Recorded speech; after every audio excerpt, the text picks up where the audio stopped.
Edith Stein. O que é uma doutora? Assim, uma doutora, quando a igreja proclama doutor, significa basicamente o quê? Você que é pós-doutora, olha que chique, em teologia, mãe, que chique. Vai lá. Mas vamos falar primeiro que ela é doutora Sim, em doutora. filosofia, né? Ela vai ser a primeira doutora eclesial que é doutora civil também, porque os outros não eram. eles não, pelo menos essas mulheres todas aí que a gente falou não tem. Doutora civil também, mas ela é em filosofia. Edith era uma grande intelectual, né, em primeiro lugar, antes da filosofia, né, da fenomenologia, do Edmund Husserl, né, discípula do Edmund Husserl. Ela começa a estudar na universidade, logo que as universidades começaram a se abrir para as mulheres, né, lá na Alemanha, no início ali do século XX. Então, ela pega ali o início, participa ali do início do movimento feminista, era uma ateia na época, assim, não era uma militante ateia, mas era uma pessoa assim, não vivia mais a fé dos pais, que eram judeus praticantes, né? Na verdade, ela era órfã de pai, mas a mãe dela era uma judia fervorosa, tinha uma família praticante, mas a Edith Stein ela vai esfriando, a partir da adolescência, ela esfria na sua fé judaica, e quando ela entra para a universidade, ela já está bem preparada para aderir ao racionalismo, ao materialismo, tudo o cientificismo, que era muito comum na sua época, né? Mas assim, intelectualmente era uma pessoa assim brilhante, e ela faz o seu doutorado em filosofia em 1916, né? Recebe assim summa cum laude, né? Assim, aprovada assim com louvor. Mas nunca consegue se inserir como professora universitária, né? Ela teve várias indicações, assim, porque ela tinha muita produção, escreveu bastante, tinha contribuições assim, em várias áreas do conhecimento. Geralmente, para ser doutora da igreja, no caso eclesiástica, é justamente também por isso, porque escreveu muito. Não, porque Santa Teresinha não escreveu quase nada. Pensa em Santa Teresinha, pensa em Santa Teresa d'Ávila. É verdade. Santa Teresa d'Ávila era semi... Então é um mérito... precisa ter assim, um teólogo saberia falar melhor isso, assim, os critérios, tem todos os critérios, assim, mas geralmente você precisa ter algo de originalidade, algo que se destaque, que tenha uma perenidade, assim, uma contribuição que seja perene para a igreja, algo que seja que marcou a história da igreja, que pode contribuir, né, ali, que tem necessariamente a pessoa não precisa ser um grande intelectual para ser considerado doutor da igreja. Mas, no caso dela, se aplica porque ela tem uma contribuição tanto no campo filosófico, teológico, intelectual, como em matéria de fé. Eu já falei de teologia aqui. Ela une, na verdade, essas dimensões, né, de fé e de razão. A vida dela também é um grande testemunho, né? Então, uma testemunha ali de obra e vida, né, muito comum na época dela, enfim, na nossa época também, essa cisão entre vida e obra, né, os grandes filósofos, pelo menos os mais famosos, assim, que as pessoas têm, aquela coisa, é o que a pessoa escreve, mas a vida da pessoa, às vezes, é um desastre, mas o que é importante é o que ele escreveu, as ideias que a pessoa teve, como ela viveu não importa. E nela existe essa união profunda, essa coerência, né? Uma ligação muito profunda entre vida e obra, fé e razão, né? A visão dela de ser humano, a antropologia teológica, ela inaugura aquilo que depois essa disciplina antropologia teológica, né? Essa abertura, essa compreensão do ser humano a partir do divino. Né? Olha. Ela bebe, claro, nas fontes do cristianismo, de Santo Tomás de Aquino, Santo Agostinho, né? E depois Santa Teresa nos Beneditinos. Então ela vai fazendo uma síntese de todo o conhecimento já secular que ela tinha. Ela não abre mão disso, mas ela integra os dados da fé, né? Nesse grande arcabouço, né? Quando ela defende o doutorado, ela não tinha proximidade nenhuma com o cristianismo. Não, tinha proximidade com o cristianismo através das pessoas. É interessante que ela acaba, quando ela muda para Göttingen, que ela começa a fazer a universidade em Breslau, que é a sua cidade natal, ela vai fazer psicologia. Ela tinha um grande desejo de conhecer sobre o ser humano, assim, descer na profundidade do ser humano, né? Enfim. Só que quando ela começa a fazer psicologia, ela se desencanta, porque era uma psicologia muito, muito materialista, positivista, que estudava o ser humano com os mesmos critérios que estudava todos os outros seres. Então, ela se desencanta. E ela ouve falar que em Göttingen, a 360 quilômetros, não sei precisamente, da sua cidade natal, tinha esse Edmund Husserl, né, que estava ali fazendo uma nova forma de filosofia, enfim, uma nova abordagem, que, no fundo, ela diz que ele usa o que grandes filósofos de todas as épocas já faziam, só que ele retoma, né, essa maneira de fazer filosofia buscando a essência, né, em busca das coisas mesmas, suspendendo as concepções, os preconceitos,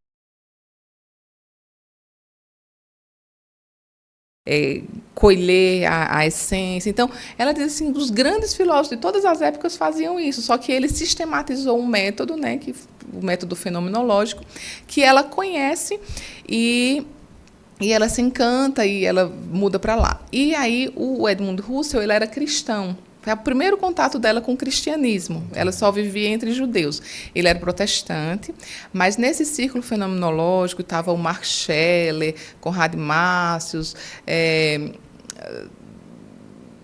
tem vários, assim, agora me fugiram os nomes, Reinach. Então, eles viviam ali, Theodor Lipps, a maior parte deles era cristãos, ou católicos ou protestantes. Então, pela primeira vez, ela se viu no meio de cristãos que levavam muito a sério os seus estudos, e ela tinha respeito por aquelas pessoas. Então, por causa do método fenomenológico, ela se viu obrigada a suspender os preconceitos que ela tinha a respeito dos crentes, né? Porque ela tinha esse preconceito de que uma pessoa de fé é menos, né? Assim, menos inteligente, né? Porque não teria menos capacidade de ser o intelectual. Isso, porque ou isso atrapalharia ou limitaria. Limitaria, porque como se fosse a fé colocando um bloqueio. Só pode ir até aqui, mas depois... E a razão é a grande, né? Isso. E ela precisou se romper, porque ela via pessoas ali inteligentíssimas, comprometidíssimas, assim, com uma grande produção, e eram cristãs. E ela dizia, meu Deus, então, pela primeira vez, em contato com essas pessoas, e cada um foi despertando nela algo, né? O Edmund Husserl, ela teve uma experiência muito forte com o Mark Scheller, com um amigo dela que morre na guerra, tem um casal lá que morre, e ela vai visitar a viúva e percebe aquele luto pacificado que ela não conhecia, né? Uma pessoa que faz uma experiência com a cruz, mas uma experiência pacificada, e ela, né? O luto para o judeu é bem mais, né, difícil. A mãe dela ficou de luto a vida inteira, a mãe dela usou preto a vida inteira. Olha. Então, ela tinha essa relação, ela achou que ia encontrar um luto semelhante, e pela primeira vez ela vê que existia um outro sentido, né, essa experiência de vida eterna, né, uma esperança que ela desconhecia. Então, a conversão dela mesmo só se deu vários anos depois, até. Ela faz o doutorado dela, termina o doutorado em 2016, a conversão efetivamente só é em 2021. Não, 1921. Eu falei 2000. 2000, não é normal, né? Porque nós estamos em 2000, né? Vai lá. Em 16... Ela convive com eles de 2013 até só em 2021 é que acontece, então, a conversão. Então, é um tempo de conversa. Então, ela observa o testemunho dos cristãos, né? E ela vai ali, vai vendo detalhes. É interessante, na autobiografia, ela vai descrevendo assim, situações em que uma pessoa que para no meio da rua, assim, pleno meio-dia, né, plenas compras, aí entra numa igreja com as suas sacolas e vai fazer uma oração silenciosa no meio das atividades do dia. Elas, meu Deus, que povo é esse que para... Que coisa, né? Coisas simples, Coisas né? simples que ela Pra desconhecia. E isso vai chamando a atenção. Até que em 1921 ela lê o livro da vida de Santa Teresa d'Ávila e ali ela tem um encontro, né, que ela diz descobrir a verdadeira fé. Ela percebia já que no cristianismo já que era o lugar dela era para ser cristã, só que ela tinha dúvida entre ser católica ou protestante, porque ela era muito próxima dos dois, mas aí com Teresa ela descobre aquilo que ela chama a verdadeira fé, né? E aí tem um processo de conversão forte aí nesse momento, assim, um processo decisivo, que ela não só se converte, mas ela quer ser carmelita, imediatamente. Assim. Ai, calma, o pessoal, né, começa a ser acompanhada por um diretor espiritual. A mãe dela estava viva quando ela decidiu? Estava. A mãe dela não aceita a conversão dela, né? Parece que até o fim da vida não aceita, porque aí ela foi muito... incisiva, eu lembro né? que o que eu escutei é que houve quase que não é uma desertação, não é que isso que chama, mas tipo assim, olha, você praticamente eu não reconheço como filha porque você deixou o judaísmo, algo parecido assim, né? É algo muito forte assim para os judeus, essa coisa do negar, né? Isso. Só que interessante que a Edith Stein, ela não nega o seu judaísmo. Ela reconhecia em Cristo o cumprimento das promessas judaicas. Então, ela lamenta, inclusive, pelo pouco conhecimento que os cristãos têm das origens judaicas, né? Porque Jesus viveu como judeu. Isso. Então, ela passa a amar ainda mais as suas raízes judaicas, né? E vê em Cristo a continuação, né? Então, ela não tem uma cisão, não é tipo uma conversão de a partir de agora aceitei Jesus e eu nego tudo o que passou. Isso. Não, é uma integração, né? É uma continuidade, na verdade. Ela recupera as suas raízes que estavam ali meio esquecidas, então ela recupera ainda com mais gosto, né? E faz sentido para ela que ela diz, nossa, Jesus vivia a ceia, ele vivia a Páscoa, então ela vai vendo que Jesus vivia as coisas que, como cristãos, nós somos chamados a viver. Então, é uma conversão muito bonita. Olha que coisa. Então, ali ela já decide ir para o convento. Ela quer, ela deseja, mas ela vai para... porque ela tem um grande repertório, né, intelectual, acadêmico. Então, eles dizem assim, você num Carmelo, você vai ficar assim, sem muita serventia, vamos dizer assim, né? Você vai... O seu serviço no mundo, ele vai ser muito mais fecundo, né? Se você puder compartilhar o seu conhecimento com as pessoas e tal. Então, ela muda-se para um convento dominicano em Speyer, vai morar lá como leiga. Eu tive a oportunidade de conhecer esse lugar, é maravilhoso. Eles conservam lá o quarto dela, a obra completa dela. Ela tem uma obra gigante, não, mas é uma obra numerosa que infelizmente, como não é traduzido tudo para o português, a gente tem pouco conhecimento, né, da Edith Stein aqui no Brasil. Mas ela tem uma obra substanciosa. Existe essa palavra? Substancial ou substanciosa, não sei. Tem uma obra relevante, sim, né, e grande, mas aqui ainda tem poucas coisas, né? Hoje em dia, quem quer ler Edith Stein tem que ler pelo menos... Tem que ler esse livro aqui também. Edith Stein para educadores. Isso aqui esse livro o pessoal ainda consegue adquirir? Pela Amazon, assim, na internet. Na Amazon tem? Tem. Todas as... Que é o livro da Magna, tá aqui, ó. Magna Celi Mendes da Rocha. Isso. Mas é Magna Rocha, não é? Formação integral em tempo de fragmentação. Eu já ganhei o meu, que eu fiquei feliz pra caramba. Já folheei, eu vou aproveitar para ler agora, quando estiver indo lá para peregrinação na Europa esses dias. Olha. Para fazer, que eu tenho muita curiosidade. Eu já vi o filme, inclusive eu indico. A Magna não tem assim, muita identificação com o filme, porque assistiu quando não conhecia, né? Mas eu assisti, eu achei muito legal. É um filme de época, não tem assim, uma fotografia atualizada, mas é muito legal. mesmo. Então ela vai para esse mosteiro morar como leiga. Morar como leiga com irmãs dominicanas Certo. do convento de Santa Madalena, em Speyer. E lá ela fica de 23 a 31, né, morando lá, vivendo intensamente uma vida leiga, né, profissional, dando muitas conferências, dando aula. Ela dá aula para professores. É um período que ela mais se dedica para a formação de professores, sobretudo professores católicos. É o período assim mais pedagógico que a gente diz, porque ela tem obras que geralmente o pessoal da filosofia se debruça mais. Ela tem obras que o pessoal da psicologia se debruça mais, mas para os educadores, as pessoas que têm um interesse mais pedagógico, ele está justamente a esse período em que ela mora em Speyer, e depois que ela muda para Münster, aí que ela se dedica mais a esse público pedagógico. Assim, o interesse pela formação da pessoa, o interesse pela questão educativa sempre foi presente na vida dela, mas esse é o período que ela vive mais intensamente. E o tempo também que ela aprofunda mais na fé. Ali ela vai conhecer e traduzir obras de Santo Tomás de Aquino, do latim para o alemão. Olha. Ela lê, aí lá vai ler Santo Tomás de Aquino, vai ler Santa... Aí lá é um período assim que ela está recém-convertida, exalando o cristianismo em todas as suas veias, e viajando, dando conferências aqui e acolá, né? Essas conferências boa parte delas está reunida na obra A Mulher, Sua Missão Segundo a Natureza e a Graça, que as pessoas, às vezes, pelo título, podem achar que é um livro sobre mulher. Também, era uma preocupação dela, a questão da formação da mulher feminina, né?